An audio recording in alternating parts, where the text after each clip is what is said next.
ہمارا تو طریقہ یہ تھا کہ ہم نے اپنے ہاتھوں کو کانوں تک لگانا ہے، لیکن عورت نے اپنے ہاتھوں کو کانوں تک نہیں لگانا۔ نماز پڑھنے سے پہلے ضروری ہے عورت کے لیے اس کا پورے جسم کا حصہ چھپا ہوا فرض ہونا چاہیے۔ عورت کے پورے جسم کو چھپانا عورت کے لیے فرض ہے، اور عورت اپنے سر کے اوپر ایسا دوپٹہ پہنے جو پتلا نہ ہو، موٹا دوپٹہ ہو، اگر پتلا ہو بھی صحیح تو اس کو اتنی تہیں لگائے کہ پورے سر کے بال یا جو بھی چیز ہو چھپانے والی اس کو وہ ظاہر نہ ہو۔ اور عورت اپنے ہاتھوں کو باہر بھی نہیں نکال سکتی، باہر نکال کے پھر اللہ اکبر کرے۔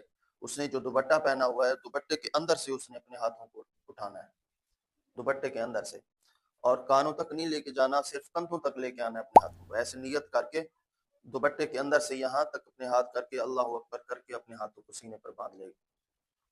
اور ہم یہاں پر ہاتھ باندھتے ہیں، عورت یہاں پر سینے پر ہاتھ باندھے گی، ایسے بھی نہیں باندھے گی، ایسے باندھے گی، ایسے یہاں پر ہاتھ رکھ کے، باقی ہر چیز وہی پڑھنی ہے جو ہم پڑھتے ہیں۔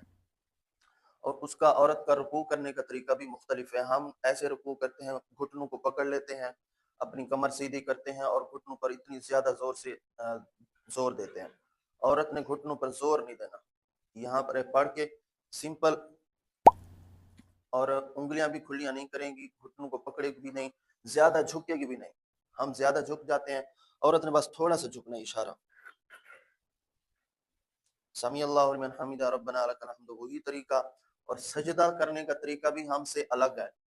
ہم گھٹنوں پہ ہاتھ رکھ کے سجدے میں جاتے ہیں، عورت گھٹنوں پہ ہاتھ رکھ کے سجدے میں نہیں جا سکتی۔ سب سے پہلے سجدے میں جانے سے پہلے اس نے ایسے بیٹھ جانا ہے، ایسے نہیں بیٹھنا، ایسے بیٹھنا ہے۔ عورت کے دونوں پاؤں اس طرف ہونے چاہیے، میں آپ کی طرف منہ کر کے بیٹھا ہوں، عورت جب قبلہ کی طرف منہ کر کے بیٹھے گی تو اپنے دونوں پاؤں کو اس طرف کرے گی۔ آپ لوگوں کو نظر آ رہا ہوگا، یہ دیکھ لیں، ایسے عورت اپنے دونوں پاؤں کو اس طرف کر کے بیٹھے گی۔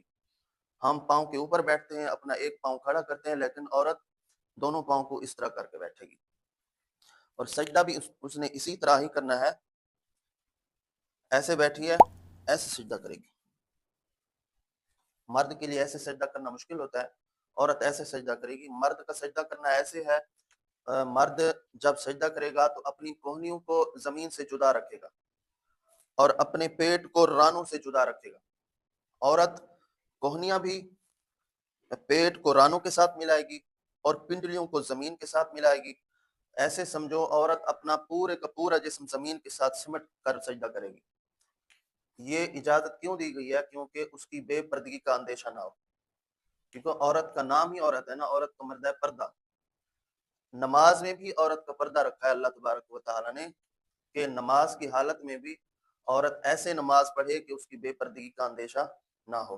باقی سارا طریقہ وہی ہے جو مرد حضرات نماز پڑھتے ہیں، صرف چند چیزیں تھی عورت کی، وہ نماز میں ایسے پڑھے گی۔ اور ہم پورا سلام پھیرتے ہیں اس طرح، عورت نے پورا سلام بھی نہیں پھیرنا، اس طرح اشارہ ایسے کرے گی، اس کا سلام ہو جائے گا، نماز اس کی مکمل ہو جائے گی۔ اللہ تبارک و تعالی ہم سب کو عمل کی توفیق عطا فرمائے۔